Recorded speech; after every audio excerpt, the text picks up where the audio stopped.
nyeupe, tuweke kitambaa cheupe.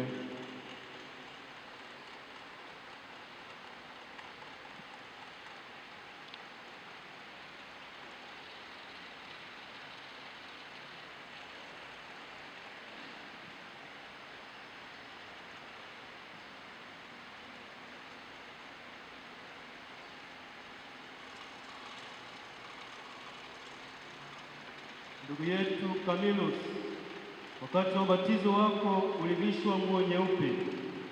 Ulikufa na Kristo, ukafanywa upya na kufanana naye. Kwa kielelezo cha maisha yako, hatuna mashaka sasa unarudisha kitambaa kikiwa bado cheupe mbele ya Mungu.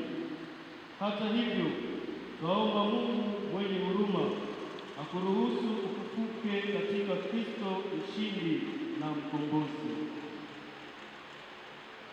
Baada ya kitambaa cheupe, sasa inafuata neno la Mungu, Biblia Takatifu.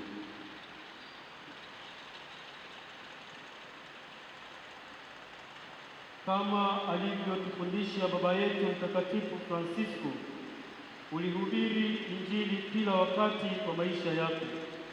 Uliishi neno la Mungu kwa maneno na matendo. Tangu ulipogundua uzima unapatikana katika maandiko matakatifu, maandiko matakatifu yalibaki kuwa mwanga, mwongozo na nguvu yako. Si tu ulielewa maneno ya Mtakatifu Francisco kwamba Injili ni kanuni ya maisha ya utawa wetu, ila pia uliona utawa usingewezekana bila sala na maandiko matakatifu. Umeshiriki sala za jumuiya na sala zako binafsi bila kuchoka mpaka siku zako za mwisho hapa duniani.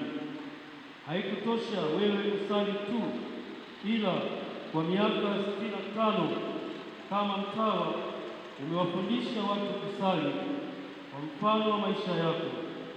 Imani uliyopokea kwa Mungu kama zawadi imeimarishwa na kulishwa kwa sala, sakramenti na neno la Mungu. Sisi ndugu zako twaomba tuendelee kuona ya kuwa uhai wa maisha yetu ya wakfu unapatikana katika sala, sakramenti na neno la Mungu. Basi baada ya neno la Mungu, inayofuata ni katiba ya ndugu wadogo wa Kapuchini.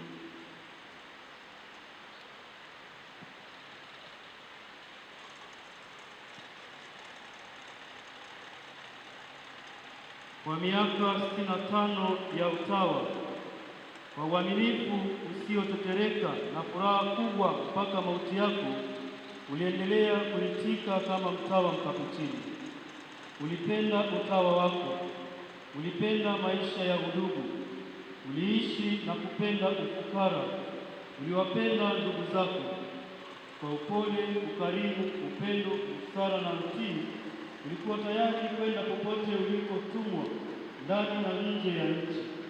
Kwa sababu hiyo, tunathubutu kukukabidhi kwa Mtakatifu Francisco na watakatifu wa kiserafi wakuombee uzima wa milele. Baada ya katiba, naweka sasa msalaba wa San Damiano.